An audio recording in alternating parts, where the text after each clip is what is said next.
नमस्कार मित्रांनो, अत्यंत महत्त्वाची बातमी आहे बघा. आजची जी काही लोकमतला आलेली बातमी आहे बघा. 55 मराठी शाळांतील विद्यार्थी शिक्षकाविना संच मानेच्या निकषांचा मुलांना नाहक फटका. आता ही बातमी काय ते तुम्हाला थोडक्यात सांगतो बघा.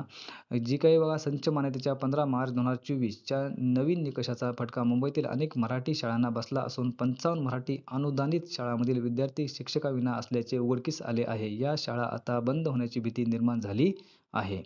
आता ह्याच्यामध्ये दुसरा मुद्दा आहे बघा. शासन नियमानुसार एका वर्गात किमान 20 विद्यार्थी असल्यास शिक्षक दिला जातो. त्यामुळे 55 शाळांतील 6वी-8वीच्या वर्गांना शिक्षक मिळण्याची अडचण निर्माण झाल्याची बाब 2च दिवसापूर्वी उघड झाली. या शाळा पुढील 4 महिन्यात बंद होण्याची दाट शक्यता शाळांकडून वर्तवली जात आहे. मुंबईत विविध माध्यमांच्या शाळांमुळे काही संच मान्यता अद्याप प्रलंबित आहेत. म्हणजे त्या पूर्ण झालेल्या नाहीत. म्हणून या शाळा बंद होण्याच्या मार्गावर आहेत. आता दुसरा मुद्दा काय बघा. दुसरा मुद्दा तुम्हाला सांगतो मी. 15,000 शाळा तर मुख्याध्यापक नाहीत. मग राज्यातील सुमारे 15,000हून अधिक शाळांना मुख्याध्यापक मिळणार नाहीत, अशी भीतीही शिक्षक आणि मुख्याध्यापकांनी व्यक्त केली.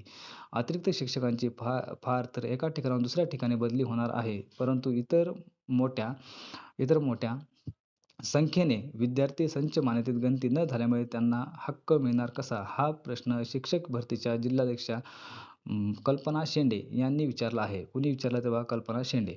बरोबर आहे का? दुसरा मुद्दा बघा. तर शिक्षकांचे एकही पद नाही. म्हणजे इयत्ता 1ली ते 5वीमध्ये 20 पेक्षा कमी विद्यार्थी असलेल्या 15,539 शाळांना फक्त एकच शिक्षक मिळणार. म्हणजे 20 पेक्षा जर समजा कमी विद्यार्थी असतील तर त्या शाळांना फक्त एकच शिक्षक मिळणार आहे. आणि दुसरा मुद्दा बघा. दुसरा मुद्दा काय म्हणतो, इयत्ता 5वी ते 10वी पर्यंत 20 पेक्षा कमी विद्यार्थी असलेल्या वर्गात एकही शिक्षक पद मिळणार नाही. म्हणजे बघा, आता समजा 20 पेक्षा कमी जर समजा विद्यार्थी असतील तर त्या शाळेला एकही शिक्षक मिळणार नाही. म्हणजे अत्यंत ही दुर्दैवी बातमी म्हणावं लागेल आपल्यासाठी.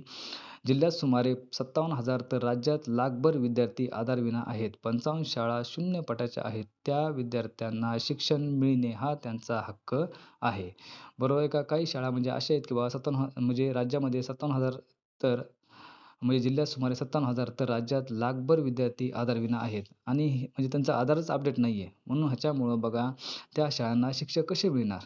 बरोबर आहे का? हा महत्त्वाचा मुद्दा आहे आणि ह्या शाळा बंद पडल्या नाही पाहिजेत. कारण बघा आपण मराठी माध्यमातून जर मराठी माध्यमाच्या शाळा जर बंद पडल्या तर उद्या भविष्यात खूप विद्यार्थ्यांचं नुकसान होईल. जे गोरगरिबाचे मुलं आहेत बघा ते कसे शिकणार? कारण प्रत्येक विद्यार्थी हा इंग्लिश मीडियममध्ये ॲडमिशन घेईनच किंवा घेऊ शकेलच अशी परिस्थिती नसते.